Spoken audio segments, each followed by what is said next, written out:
Did the Apple credit card just turn into one of the worst credit cards?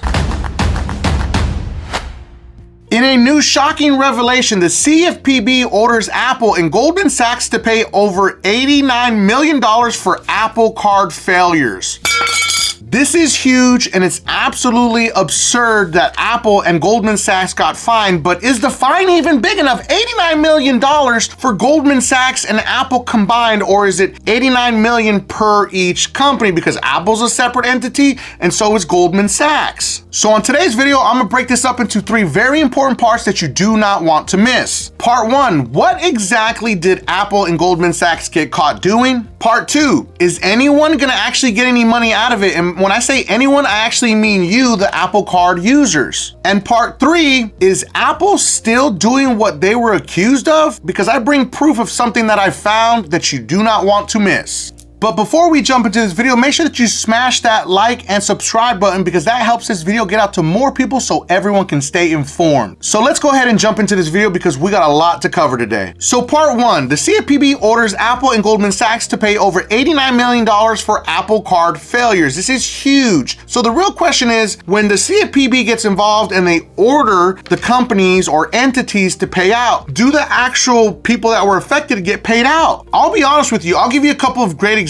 When there was a lawsuit against a debt collection company, and that company's name is Portfolio Recoveries, they went into the civil fund. So the civil fund is where all that money is supposed to go to, and then the CFPB is supposed to distribute it to the people that were actually affected. If you were affected and you got paid out with this civil fund that was against Portfolio Recoveries, there was another one against Credit Karma, there was another one against Lexington Law and CreditRepair.com. If you were one of those people that actually got contacted and paid out, please drop it in the comment section and let us know, because I have never seen or known anybody that got paid out by any of these orders to pay or these class action lawsuits where the company actually settled. So the way that they're breaking this down, it says the CFPB is ordering Goldman Sachs to pay at least $19.8 million in redress and $45 million civil money penalty. That means that money goes to people that were actually affected by this, and Apple to pay $25 million in civil money penalty. The CFPB is also banning Goldman Sachs from launching a new credit card unless it can provide a credible plan that the product will actually comply with the law. That's crazy. But I'm gonna be honest with you, I don't think Goldman Sachs is dropping another consumer credit card ever again after this massive failure with the GM card and the Apple credit card. So the CFPB also found that Apple and Goldman Sachs misled consumers about interest-free payment plans for Apple devices. Oh, but don't worry, it gets even better. Many customers thought that they would automatically get interest-free monthly payments when buying Apple devices with their Apple Card. Instead, they were charged interest. In some cases, Apple did not even show the interest-free payment option on its website on certain browsers. Goldman Sachs also misled consumers about the application of some refunds, which led to consumers paying additional interest charges. So as an example, if you were to walk into the Apple store and you want to buy the new Apple iPhone, or you want to just do it online on your actual phone to purchase a new Apple product or Apple phone, inside of the actual app or at a store, you'll see the different types of payments that they can accept. You could,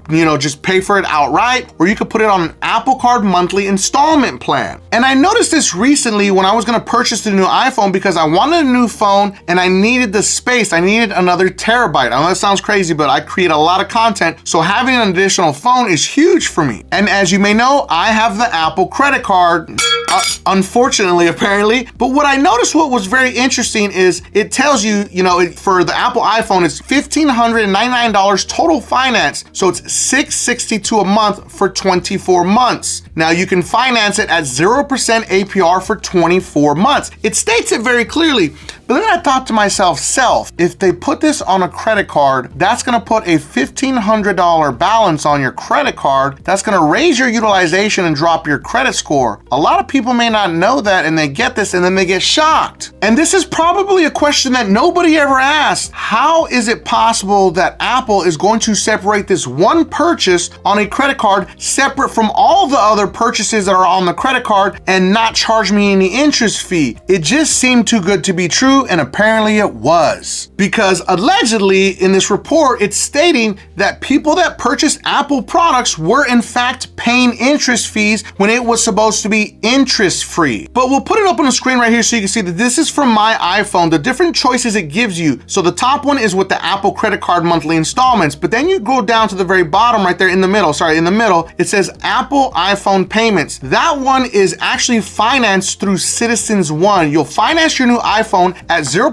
APR with a loan from Citizens One. Now that right there makes sense to me because guess what? It's completely separate from your credit card because remember, if you put this on your credit card, it's going to raise your utilization, tanking your credit score depending on your available lines of credit or your available credit that you have across all of your credit card limits. So I'm gonna tell you right now, be wary if you ever decide to purchase an Apple iPhone or any Apple product using your Apple credit card and you wanna go after this interest-free payment program for 24 months. It's going to hurt your utilization potentially, depending on who you are and what your available credit limits on your credit reports are. I wanna give a special shout out to all my beasters out there that are working hard to fix their credit using Dispute Beast, the most advanced AI credit repair software ever created, and specifically to Wesley, Wesley's credit score went up over 226 points after just 2 rounds with Dispute Beast. And also Marcus's credit score went up 337 points after just 2 rounds with Dispute Beast. And let's not forget Richard's credit score went up 446 points after just 1 round with Dispute Beast. Dispute Beast is going to be pinned at the very top of the comments and in the video description for anybody that needs to fix their credit. Last part's the most important. But this wasn't just the only issue. They also were failing to process or share consumer disputes, which is huge because of the Fair Credit Billing Act. So Apple Card users were directed to dispute transactions through a report and issue featured in the Wallet app. For some disputes, Apple sent consumers a separate link in the Messages app asking for more information. Apple failed to send these disputes to Goldman Sachs if the second form was incomplete. Even after Goldman Sachs alerted Apple of this issue, the problem persisted. As a result, neither Apple nor Goldman Sachs investigated tens of thousands of such disputes, and cardholders were unfairly held responsible for disputed transactions. This is exactly why I always say if you're going to dispute a transaction, do not, and I repeat, do not go through their disputing process. Type up a simple letter and send it to them through mail, because now you have proof that you sent in a dispute for a transaction, and that will trigger the Fair Credit Billings Act that will literally protect you, the consumer, not the bank. This is exactly why all of these major credit card companies have their process in place, because they're like, oh, we'll take care of it for you, because if it fails anywhere along the lines, what proof do you have? You have nothing. So always mail in a dispute through snail mail. As much as you don't want to do it, it's going to protect you every single time. No matter if it's the Apple credit card or if it's any other credit card, the moment you file a dispute of any type of charges, now you, the consumer, has 60 days to file a dispute from the moment it actually hits your billing statement. But once you send out that notice, the credit card company has 30 days to let you know that they received your dispute. If they don't respond, guess what? You can sue them. Even if they fail to respond within that 30-day window and they don't send you a notification, either by email or by snail mail, guess what? You can sue them because the Fair Credit Billing Act protects your rights. The lender or the credit card company has 90 days to complete an investigation, during which time it is not allowed to try to collect payment on the disputed amount, charge interest on it, or report it to the credit bureaus as late. It can, however, report it as being disputed. Now, the crazier part here is that I actually had a disputed transaction that I needed to dispute. I ordered something online and I didn't receive it. I was like, yo, it's been like over a month. Where's this item? So I went into the Apple credit card and I went into the little chat bot. Now I went to the chat bot, I clicked the 3 little dots, and then it popped up, how can we help you? I said, I typed in dispute transaction. It asked me what transaction I wanted to dispute. I chose that actual transaction, and then I submitted it, and I got a provisional credit immediately in less than 24 hours. So I'm kind of shocked that this happened to so many other people, and I believe it did, but it's kind of crazy because I guess I was fortunate enough. They gave me the provisional actual credit, but they never sent me a notice anywhere letting me know that they received my dispute, that my dispute was resolved. I was just given a provisional credit and nothing else ever happened about it. And an even crazier twist that I received the shirts 3 months later after I disputed it. I tried to reach out to the company, say, hey, I disputed the transactions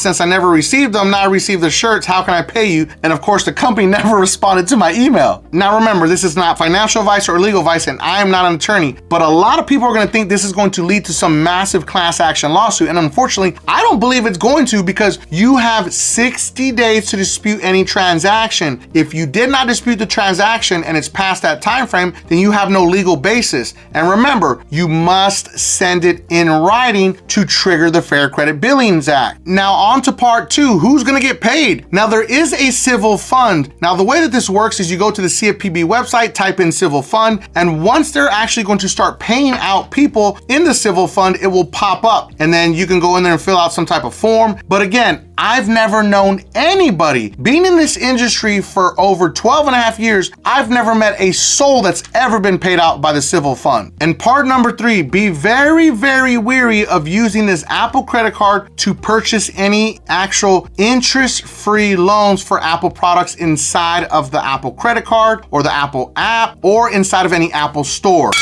Because apparently this is clearly still an issue. Because as I said, I tried to recently purchase an Apple iPhone and I wound up just paying for it, but the app was telling me to put it on my credit card and it would put the whole amount onto my credit card. And I'm like, yeah, I don't know if that's a good idea. I'm gonna go ahead and pass on that, because how is Apple and Goldman Sachs going to separate this one transaction and not charge me interest on it? I just didn't see it possible, to be honest with you. If you are an actual person out there that used the Apple card to purchase any type of Apple products, let us know in the comments. Did you see it in the app that it showed you were literally charged no interest? I mean, you tell me in the comments, do you think that the Apple credit card is done? It's a crappy credit card? Like, I was a huge proponent for it because it's a great beginner credit card. It really helps people really truly understand how to use a credit card properly. The interface is super friendly, but apparently not to anybody that files disputes, apparently. But I mean, it's kind of crazy, man. It's very disappointing that this is happening with the credit card, the Apple card. I feel like it's just falling off. It's just completely, we're watching the crash out of the Apple credit card live and in 4K right now. But I guess on the bright side, the Apple credit card hack is still alive.